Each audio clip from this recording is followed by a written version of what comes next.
Good morning and welcome to the new episode Frontiers of Knowledge segment of Dr. Lamba's Awakening Code. I have been attending World Economic Forum pretty often till recently, and I was a voice of dissent. I found that this exclusive group promoted by the German economist and thought leader Klaus Schwab is an exclusive club.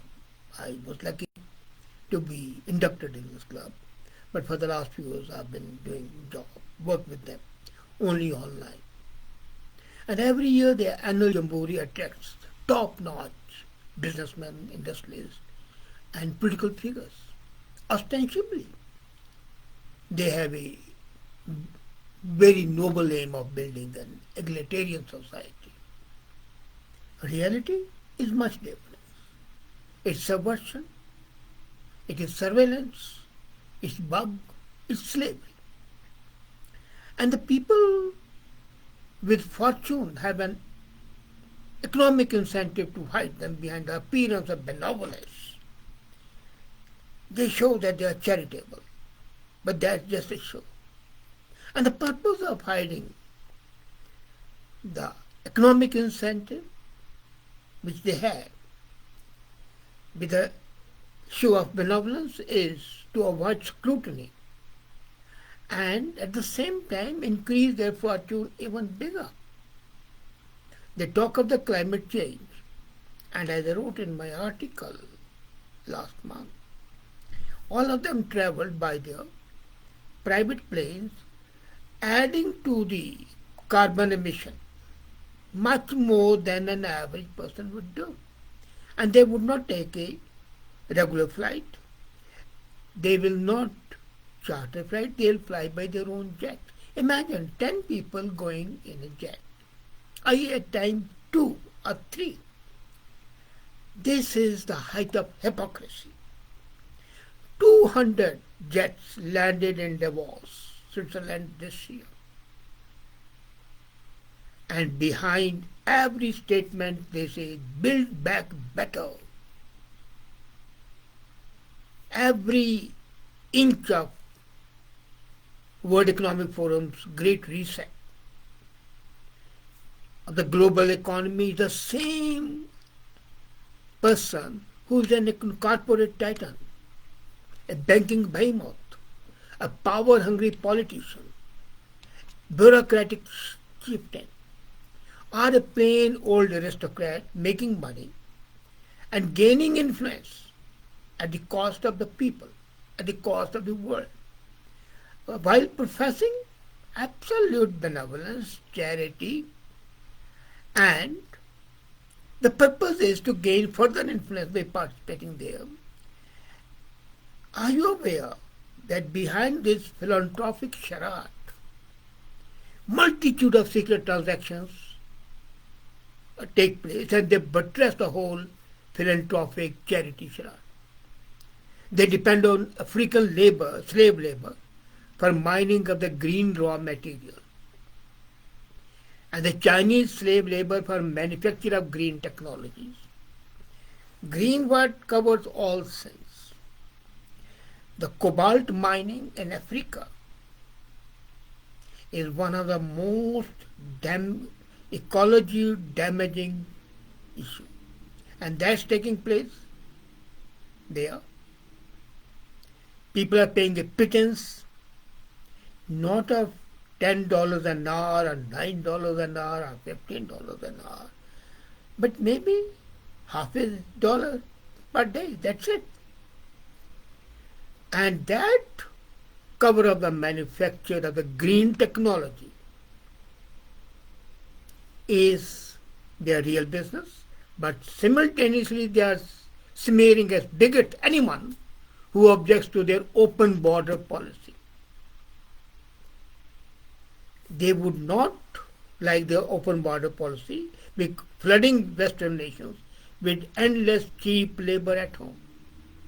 Predictably, those most responsible for undermining labor groups at home while subsidizing almost slavish attitude abroad are the same ones who lecture at Davos on racism, fair wages and human rights.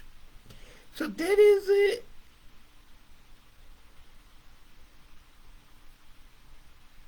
palpable difference. There is a sea change in their actual action and their words. When I was there once, I heard somebody saying, well, this is a place where stick meets carrot. So they dangle the carrot and hit with a stick.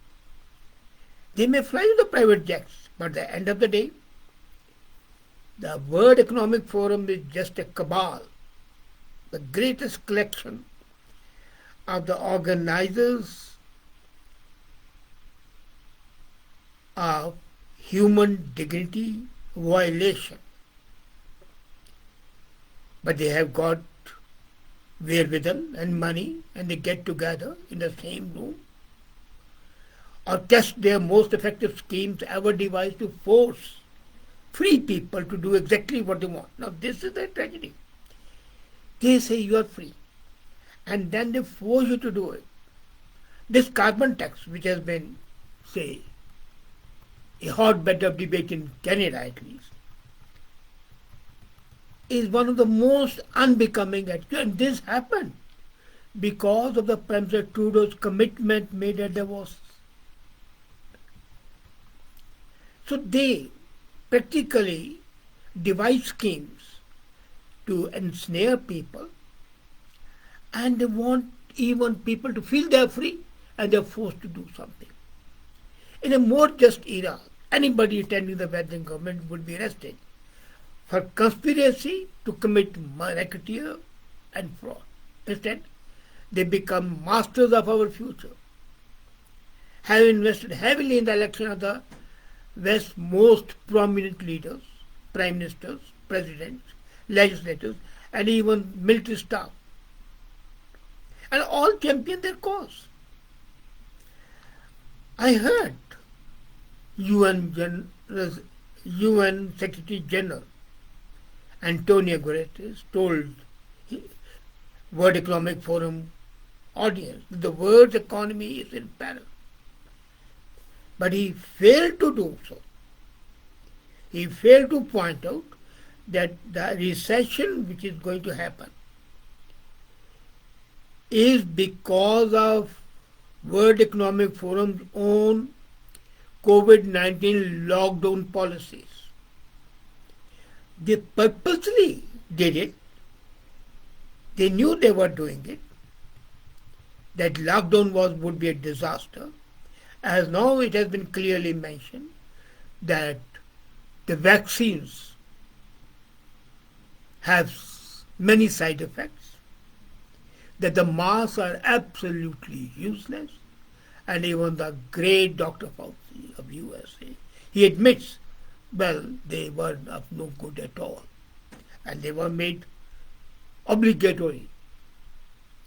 So this lockdown was in fact an attempt to use a pandemic as a great reset and the purpose, transitioning the West from hydrocarbon to green energies that are responsible for much of the harm.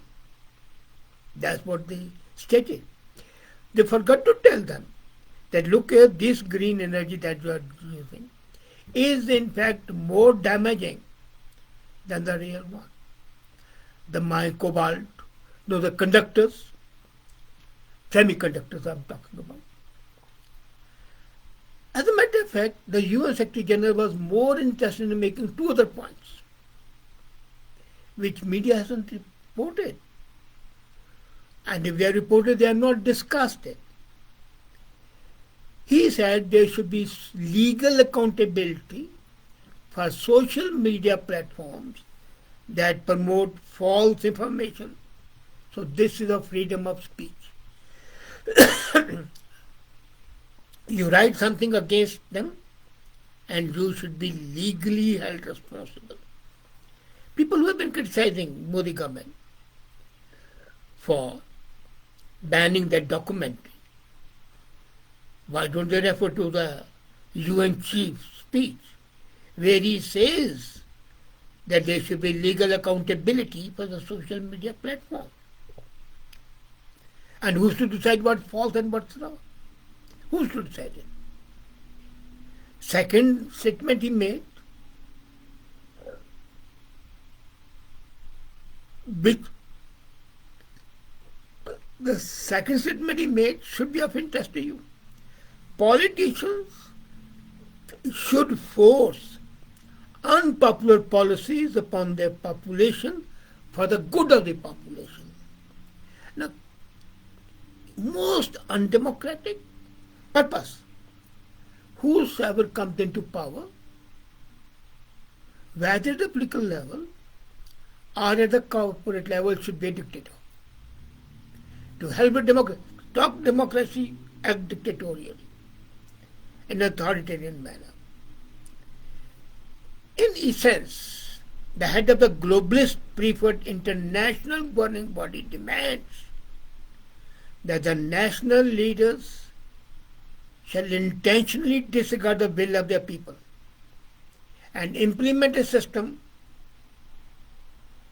and that system shall be criminalization of free speech. Now, this very person criticized India for human rights violation, and he himself is advocating that.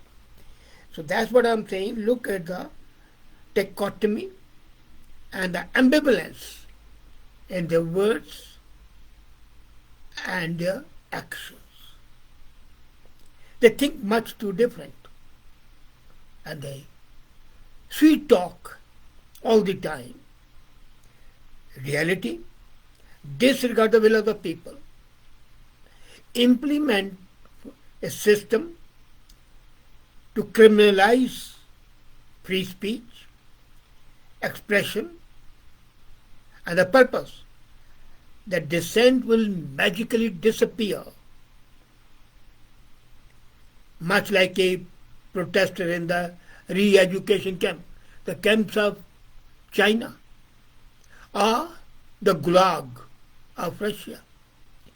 These are the same World Economic Forum elites who then have the temerity to turn around and preach about democracy and the Western values. I was watching a very interesting video and I was impressed. She was referring that people are condemning India for Hindu nationalism, while all Europeans are Christian nationalists and they are not ashamed of that. Even the constitution she quoted from, example from Malta Constitution, the president of EU herself is proud to say she is a Christian nationalist. So it's okay to be Christian nationalist because you are a European, but it's bad to be a Hindu nationalist.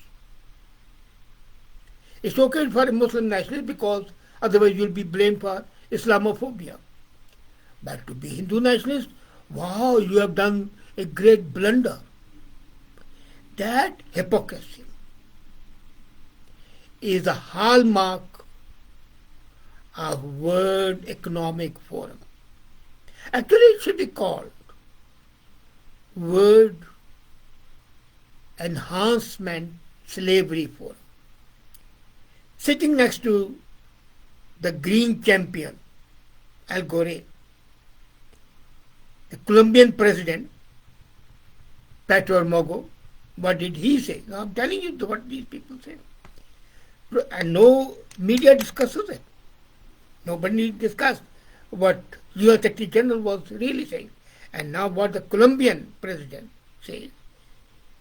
He proclaimed that the humanity must overcome capitalism if it should survive. So hell with capitalism, have dictatorship, communism. And given that Al Gore, he's a member of the World Economic Board of Trustees, He did not disagree. He represents American capitalism, free trade, free enterprise, but he did not disagree. And it looks to me that it's fair to say, you can deduce, that this elite club finds more to be like an elite-controlled form of communism. Communism should be there. Dictatorship should be there. But it should be of their values, of their style. Not the dictatorship of the proletariat, but the dictatorship of the capitalist. And then a free market system is not to be required. Talk of free market system. But if the free market system is not dominated by these people, then that free market system should not be there. They want a free market system in which ordinary people shall not thrive.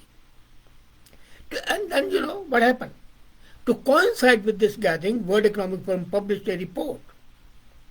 And the report cited misinformation and disinformation among the most significant global risks. And they predict, I quote, W Economic Forum members publicly predict that hate speech laws will soon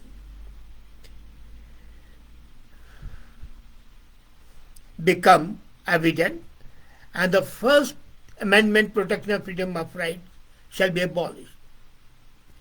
Calls for growing, attacking, and enforcing individuals' carbon limits in the endless battle of the Earth's ever-changing climate, as if by their action they can stop the climate change. The same authoritarian push for digital vaccine passports, for contact tracing, mandatory use of experimental device vaccines, and testing. That was the theme and desire of the people. And they want these to be there. They want to violate the rights protecting freedom of speech. And following the word determination that the Western should transition to a diet. Now what are they praying? Have diet of bugs.